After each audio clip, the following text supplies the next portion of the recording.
It's Tuesday, April 25. In the headlines, proper waste management disposal for Jamaicans. In business news, VM Group to restructure VMBS's capital base. In regional news, Grenada observes World Vaccination Week. Internationally, Ukraine's allies decry cynical Russian meeting at UN. In sports news, Windies A team to play Bangladesh. This is the news on PBC Jamaica. I'm Simone Absalom Gale.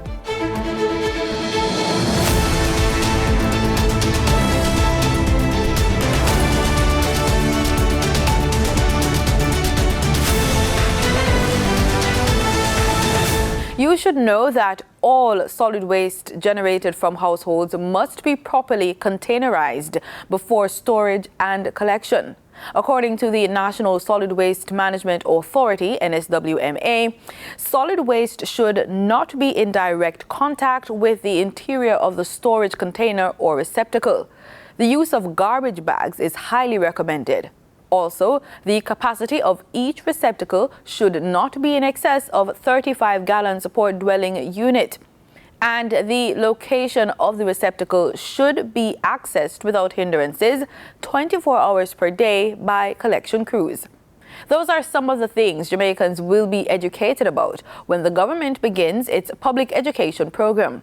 The program is set to start this year to promote proper waste management and disposal by Jamaicans.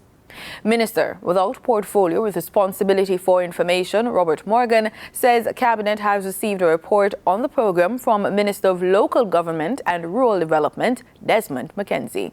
He advised Cabinet that this would include the utilization of traditional and non-traditional media, along with engagement of schools and communities through collaborations with the Ministry of Education and Youth, the Social Development Commission, local authorities, and the private sector.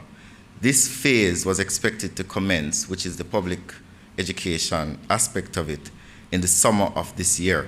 For more information on waste management, you can visit the NSWMA's website at www.nswma.gov.jm or download their app, available at the Google Play Store.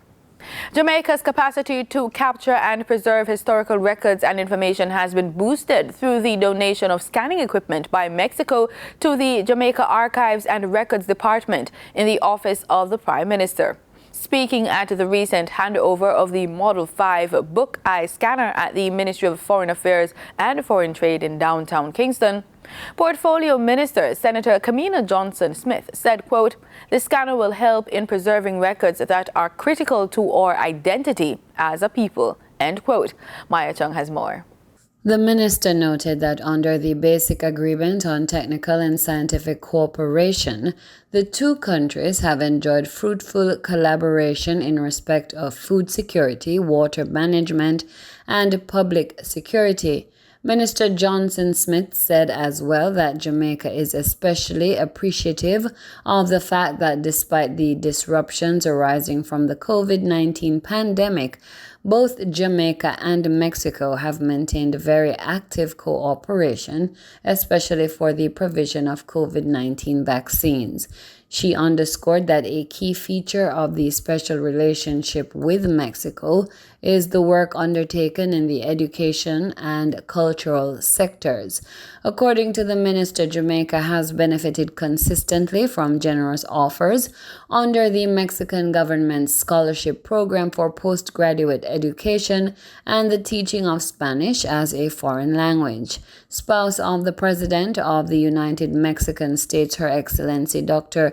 Beatriz Gutierrez Muller, said that the gift is, quote, part of a technical cooperation, end quote. She noted that with the ability to scan and archive large documents, including maps, the equipment will allow for data sharing within the region. Deputy Speaker of the House of Representatives and Member of Parliament for St. Andrew East Rural, Juliet Holness, who attended the ceremony, hailed the vibrant dynamic relationship that has been forged between the two countries, which she noted was born from mutual cooperation. For the news on PBCJ, I am Maya Chung. The National Housing Trust, NHD, is encouraging persons with disabilities to apply for its $300,000 mortgage grant. The grants are available for NHD mortgagors with disabilities who reside with and care for a family member having such. The initiative, which was launched in 2017, aims to assist beneficiaries with improving their homes to make them more suitable for the occupants' needs. Corporate Communications and Public Affairs Manager Tamika Hill says, quote, "Where a mortgager with a disability is accessing an NHD unit, the value of the grant will be directly related to the cost to retrofit the unit to the suitability of the mortgager's needs. So we are always working to make housing possible and accessible for our contributors who may have a disability." End quote. A maximum of 2 NHD mortgagors with disabilities residing in the same household can access the grant. The NHD said 191 contributors benefited from the funding facility in the 2022-2023 financial year, 37 more than the previous 12-month period. In this week's Living Healthy report, we continue to look at respiratory illnesses.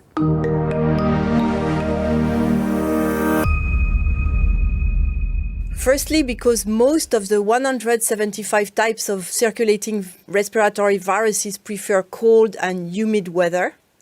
Most of them produce mild disease, but some of them, like COVID-19, influenza, or RSV, can produce severe disease, leading to hospitalization and even death. Secondly, when the weather is cold or humid, people tend to gather indoor in less ventilated spaces, and thus are more exposed to infection. However, this year is a bit special. We are seeing more respiratory disease than usual. We think that this increase is due to at least 2 factors. In the past 3 years, people were applying personal protective measures like masks, washing hands, less gatherings. But this year, in many countries, most of these preventive measures are not applied anymore. In addition, people have probably lost some of their immunity against respiratory viruses in general, given the low circulation of respiratory viruses in the past years, thanks to the protective measure. Sylvie, talk to us about the influenza virus and how the vaccine combats it. There are many influenza viruses circulating. We know at least 3 big families, A, H1N1, A, H3N2, and B viruses. What is important to know is that these viruses evolve constantly. As they multiply in human cells, viruses are changing. This is like having a parent virus, making many children, and then having many grandchildren, and many great-grandchildren. The influenza vaccine, it's like a picture of the virus, a picture of the enemy that is shown to our internal defenses, the antibodies. When the antibodies have seen the picture of the virus, they can recognize it. So when the virus enters the body, the antibody can push it out. This is how the influenza vaccine works. Time now for the business report with Denita Rodney.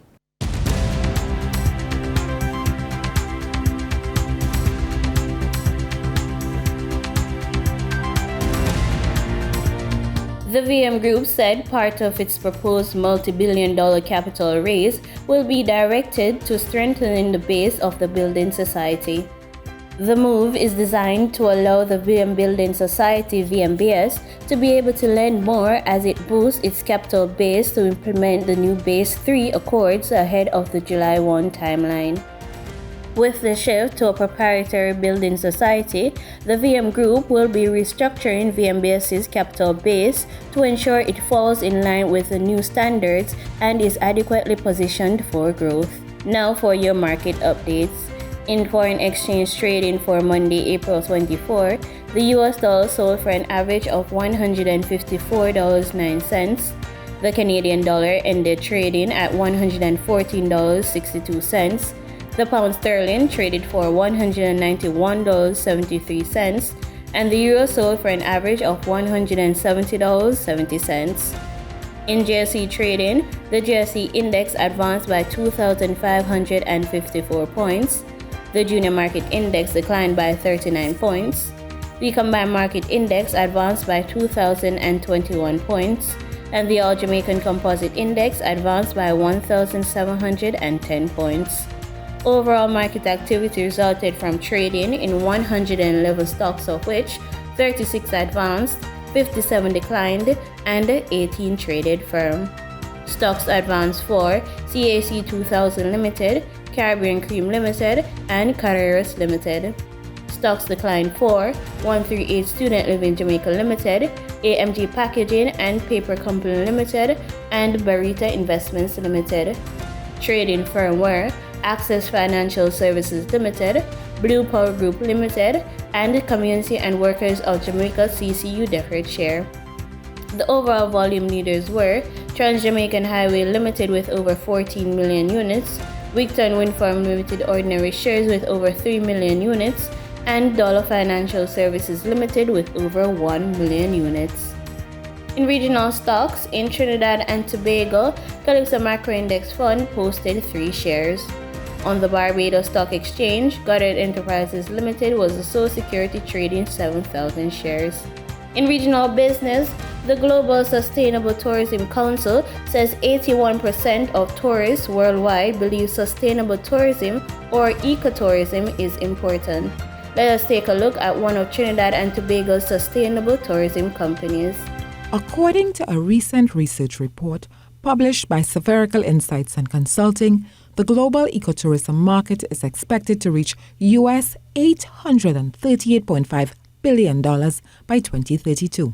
Managing Director of Three Circles Energy Consultants Limited, Marian Hossein, has positioned her company to tap into this market. Three Circles Energy is focused on sustainable tourism here in Trinidad and Tobago in light of the need to implement the Sustainable Development Goals by 2030. So what that means for us is that all our tour events offer opportunities for our guests to support the communities that we visit directly in terms of their food, their accommodation, the guidance services, the vessels that we use to access the different areas that we visit.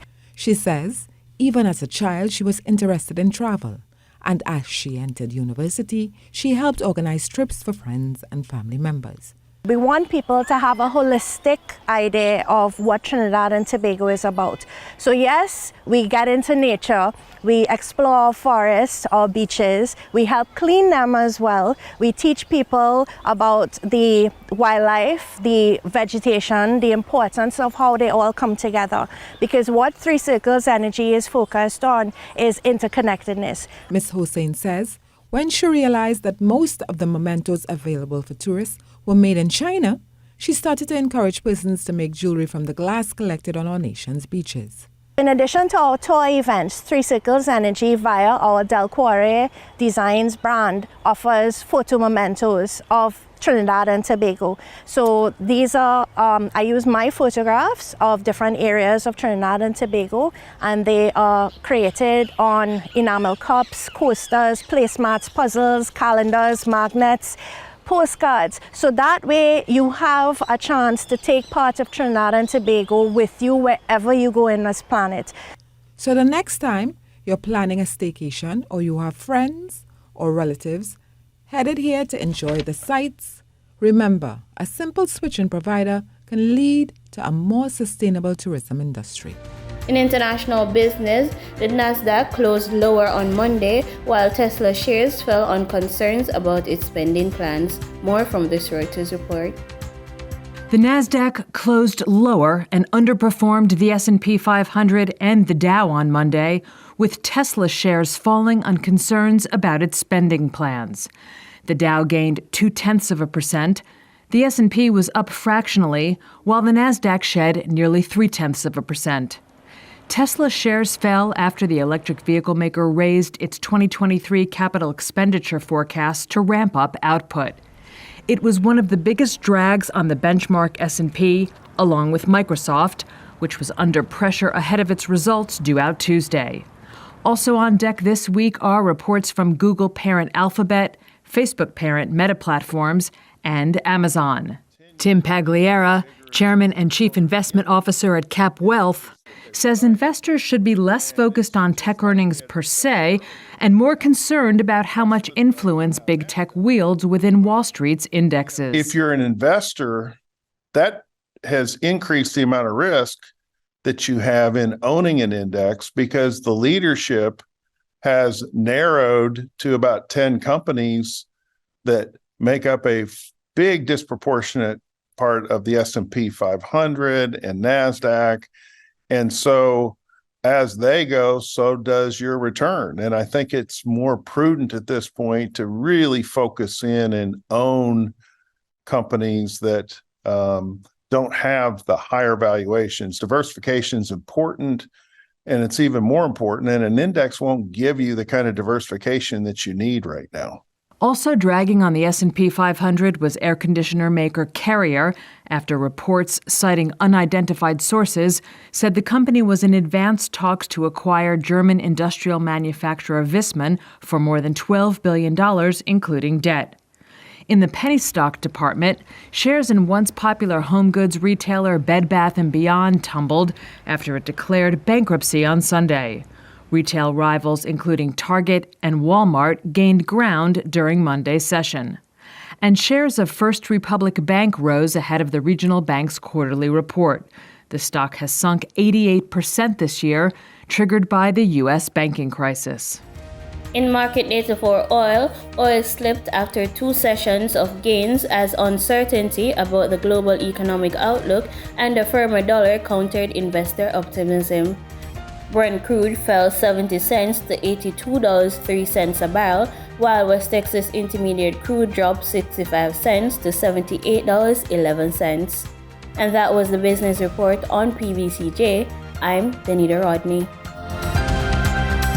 In regional news, the declining rates of immunization with vaccines that have long been used to prevent disease and reduce death remain a global concern. This concern is brought to the fore again as Grenada recognizes Vaccination Week in the Americas. Vaccination rates for measles, polio, and other diseases are decreasing among children, according to a study from the U.S. Centers for Disease Control and Prevention. This is a cause for concern which has been echoed for years among governments in the region and abroad. That concern lies at the center of this year's Vaccination Week in the Americas. From Saturday, April 22nd to Saturday, April 29, 2023, the Pan American Health Organization, PAHO, together with the countries and territories of the region of the Americas and its partners, celebrate the 21st Annual Vaccination Week in the Americas and the 12th World Immunization Week under the call to action, Get Up to Date, #Each Vaccine Counts. Minister for Health, Wellness and Religious Affairs, Senator the Honorable Jonathan Lacrette, in observance of Vaccination Week, called on all Grenadians to recognize the importance of this year's theme. As we celebrate the achievement of vaccination over the last 20 years and the efforts of our immunization programs, the successes of the COVID-19 pandemic and influenza vaccines being brought to millions, in particular our region, we are still faced with a crisis. For this reason, the Government of Grenada, the Ministry of Health, Wellness and Religious Affairs endorses the slogan for this year's celebration, Get Up to Date. #Each Vaccine Counts, which is a call to action to strengthen awareness among all sectors of the population of the safety of vaccines and the importance of receiving all doses of each vaccine included in the National Immunization Program. The health minister joined in with the rest of the region and expressed concern with the decline in vaccination in Grenada over the years and by extension the rest of the Caribbean. Across the Caribbean, as of 2021, some 11,000 children, that means 1 in 10 of the eligible population under the age of 1, did not receive their full vaccine doses. In Grenada, vaccine coverage for children ages 0 to 5 has declined to 65% of the total childhood population. The call to action is therefore urgent to increase vaccination coverage and to eliminate the risk of an impending crisis for those most at risk, our children, the elderly, and persons living with chronic non-communicable diseases. A decline in vaccination leaves more children at risk of severe illness that could be averted if they were immunized. Reporting for GBN News, Beverly Telesford. In Antigua and Barbuda, there has been a prestigious award for one of the Twin Island states' foremost diplomats. High Commissioner to the United Kingdom, Karen May Hill, was named Diplomat of the Year for the year 2023 for the North America and Caribbean region at the IHG Diplomat Magazine Awards ceremony in 2023. It feels wonderful to have my peers, my colleagues, say that they'd like to see me honored in this way. But it's not about me, I think. It's about our region. It's about our court as diplomats. It's about my hard-working staff at the back there who hold my left hand and my right hand up in all good things and all bad things as well sometimes. They also then offer me a drink. I want to just say a massive thank you to all of you for seeing it fit to allow a small island girl with a big ocean space to stand in your presence as Diplomat of the Year for North America and the Caribbean. To my colleagues from the region, I know that the past few years have been challenging, and that the next few years will perhaps have its own set of challenges. What we have together is a wonderful camaraderie right across the court that says to all of us, we are family here in the London diplomatic community. In international news, Russian Foreign Minister Sergei Lavrov has accused the West of what he calls abandoning diplomacy when it comes to the war in Ukraine. Lavrov, chairing a UN Security Council meeting, also blamed the West, particularly the US, for a profound crisis in the UN system. More from Al Jazeera. The Russian foreign minister in New York, presiding over the UN Security Council, he said the world system was evaporating before our eyes. Now, the United Nations-centered system is enduring a profound crisis whose root cause was the desire of some members of our organization to replace international law and the United Nations Charter with a certain rules-based order. Nobody has seen these rules. They were not the subject of transparent international negotiations.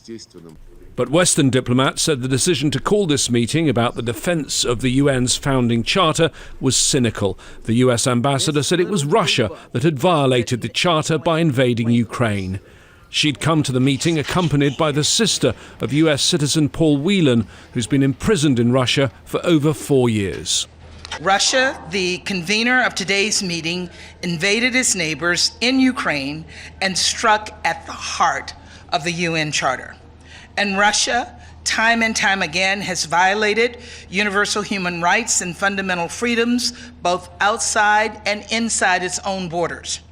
Paul was a corporate security director. He had a job he loved, a home, a life of hope and opportunity. All that has been taken away from him by Russia, a country that revels in its culture of lies.